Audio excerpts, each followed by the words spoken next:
Hey, let's be honest, do it yourself is always the cheapest method to go when you're remodeling a flip or you're getting a rental property ready. And you think you're going to save a bunch of money, learn new skills, control every part of that deal. And sometimes it works, but for most people, the reality is a lot messier than you expect. And what happens when a city inspector slaps a stop work order on your project? Or hey, when your budget-friendly materials start falling apart within months? Well, let me tell you, friends, I have been there, I've made those mistakes, and I've learned some very expensive lessons. Today, I'm going to dive in to home renovations, and I'm going to help you decide, should you do it yourself or should you hire a professional? And yes, I will share my personal stop work order nightmare later in the video, so you're going to want to stick around for that. Back when I started flipping homes, I thought every project was just going to be paint, carpet,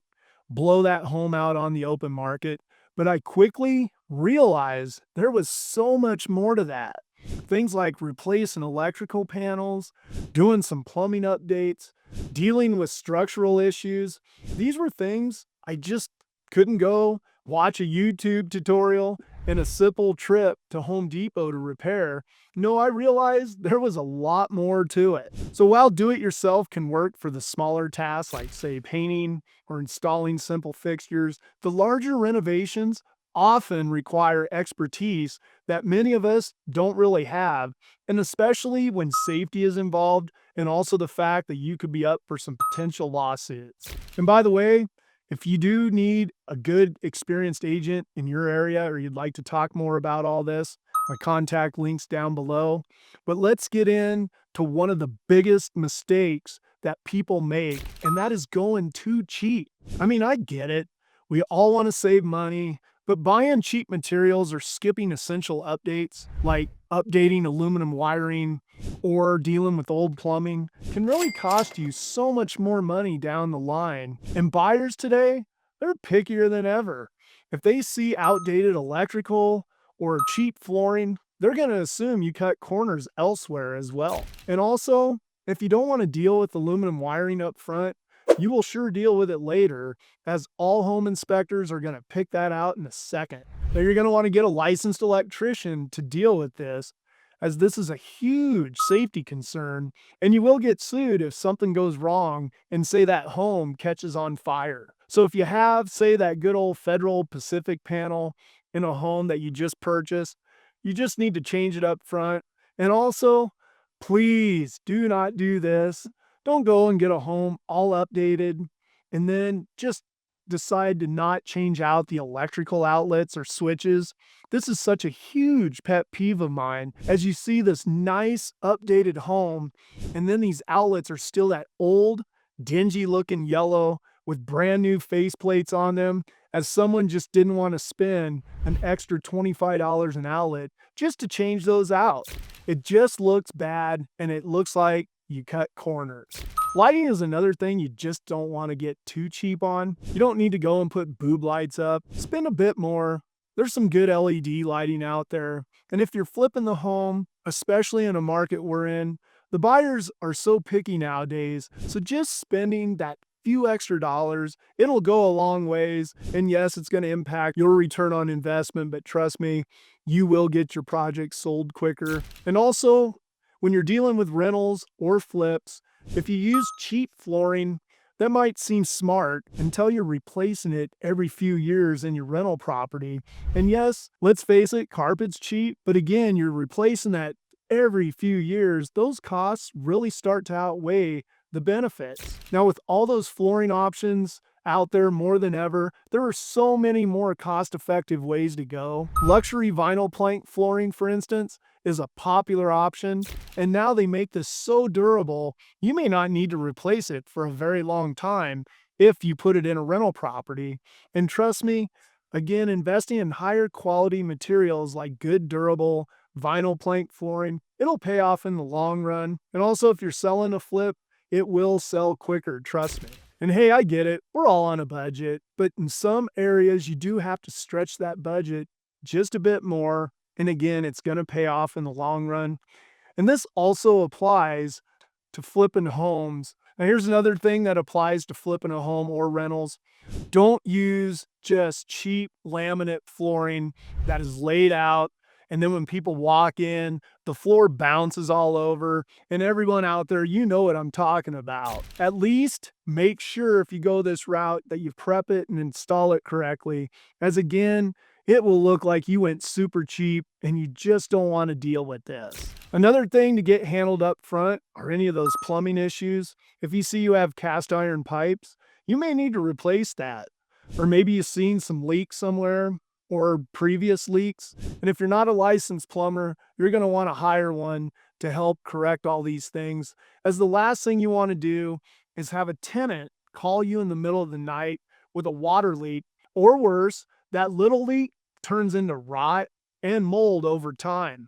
And also, if you're flipping that house, a home inspector will call this all the time, so you might as well take care of those plumbing issues up front. Now let's get into budgeting here and let's talk about money because, hey, at the end of the day, that's what's important when you're flipping a home or you're doing a rental property. And renovations are more expensive than you think. And when I first started out, I always thought 30 grand, we can handle a whole house remodel. Guess what? 30 grand hasn't been able to do that for years. It's way above that. So here's a tip. Whatever your budget is, you better add 10 to 20% to that at least. And do not forget about the permits. And yes, here's my story about this stop work order. And on one of my earlier projects, we decided to remove a wall to open up a kitchen. Heck, it seems simple enough, right? Well, we were wrong.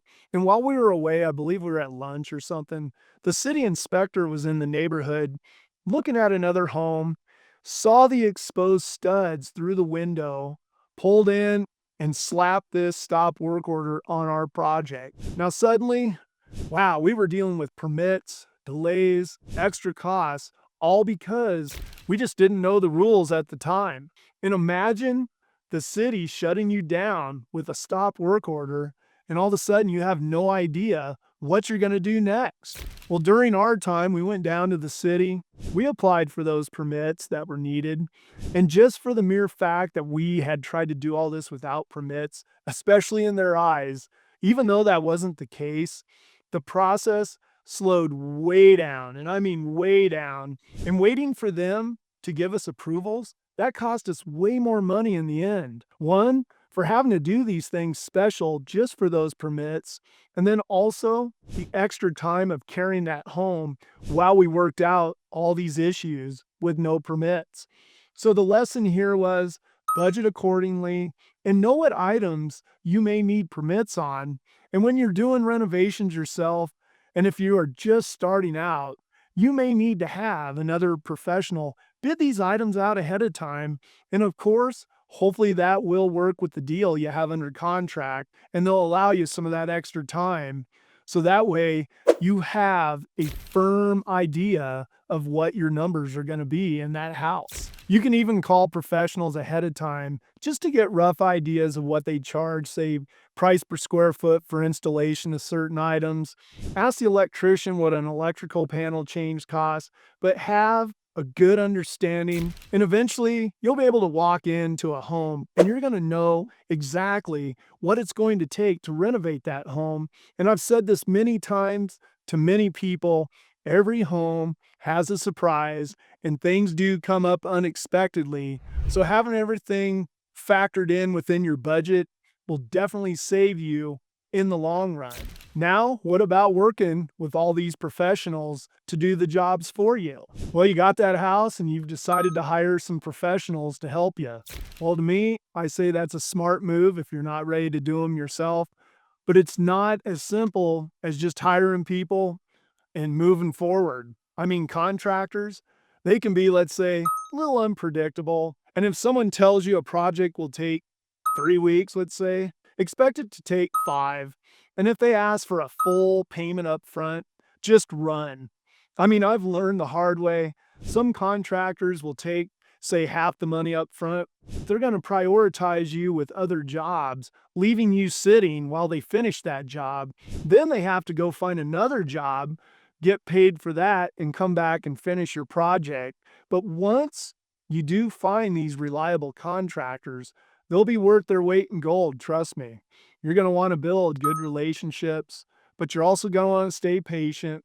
But you always need to remember you are still the manager of the project. And what I mean too on that, you will always need to check in on the project periodically. I mean, if you don't, you may come back to find that the contractors textured a wall that you wanted removed, or worse, they made changes that completely derailed your vision of that project. So, how do you find a balance here? Well, here's my advice for you.